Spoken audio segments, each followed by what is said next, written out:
Реално највише парите треба да идат на инвестиции, да отварат работни места за младите, да не бегат младите надвор и да работат по другите држави, да ги мачат таму.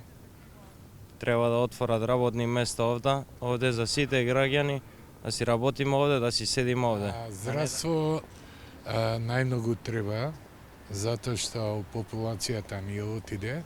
Вториот сегмент е во образование.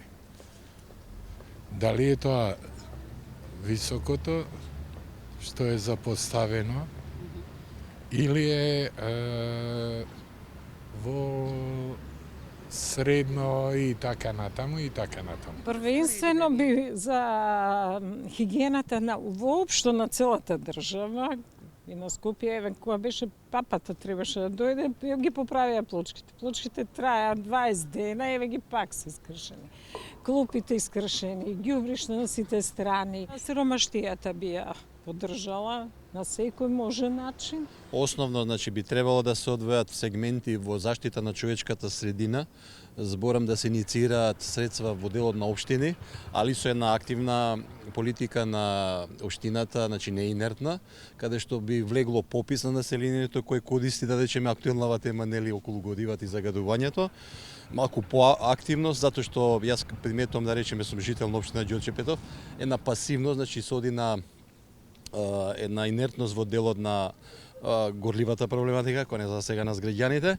Во тој дел, средствата би иницирале активна работа, не повеќе прослави во општината, повеќе бирократија, повеќе сладки зборови, него поактивен пристап, затоа што верувате сме како граѓани загрозени директно, не само јас, него и околу 2 милиона жители со граѓани на оваа држава.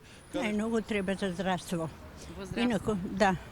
И во школството, ништо посебно и за пензионерите, бидејќи сум пензионер. Сега најавуваа дека ќе има зголемување. Ќе има, ма многу е се скапо. Така да, џабе тоа, 1000 денари, ништо на денешно време не се. Треба на луѓето да им се помогне, да им се дае плати, знаеш, да им се покачат платите. Со малку пари денеска не биѓа. Како ќе плаќаш сметки, како ќе плаќаш ова, како ќе плаќаш ова, како кој ќе плаќа ова. Знаеш, зашто све денеска може дома да ти укинат све.